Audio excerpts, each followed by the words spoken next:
नमस्कार बुलढाणेकर.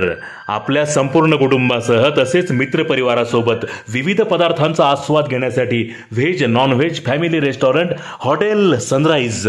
Birthday party, kitty party, outdoor party, get together, corporate party असो की लग्न सोहळा, Italian, Mexican, continental, Thai, Punjabi आणि इंडियन डिशेसचा अप्रतिम स्वाद. फॅमिलीसाठी स्वतंत्र व्यवस्था. हॉटेल सनराइज, जयस्तंभ चौक, जिल्हा परिषद गेट जवळ, चिखली रोड, बुलढाणा.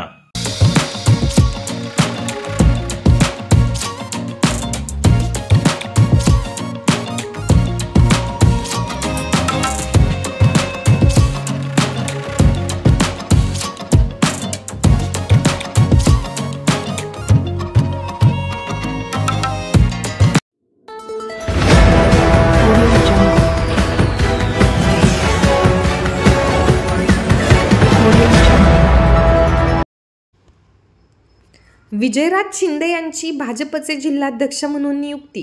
घाटावरील भागाचा संभाळणार पदभार. भाजपने राज्यातील जिल्हाध्यक्षांच्या केल्या नियुक्त्या. भारतीय जनता पार्टीने राज्यातील जिल्हाध्यक्षांच्या नियुक्त्या आज 13 मे रोजी घोषित केल्या असून बुलढाणा जिल्ह्यातील घाटावरील भागासाठी माजी आमदार विजयराज शिंदे तर घाटाखालील भागासाठी सचिन देशमुख यांची भाजपाच्या जिल्हाध्यक्षपदी नियुक्ती करण्यात आली आहे. विजयराज शिंदे यांनी यापूर्वी भाजपाचे बुलढाणा लोकसभा प्रमुख म्हणून कार्यभार सांभाळला आहे. विजयराज शिंदे यांनी शिवसेनेकडून बुलढाणा विधानसभा तर मतदारसंघाचे 3 वेळा नेतृत्व केले आहे. तर उमेदवारी न मिळाल्याने त्यांनी 2019 मध्ये वंचित बहुजन आघाडीकडून विधानसभेची निवडणूक लढवली होती, मात्र ते पराभूत झाले होते. त्यानंतर त्यांनी भाजपामध्ये प्रवेश केला होता.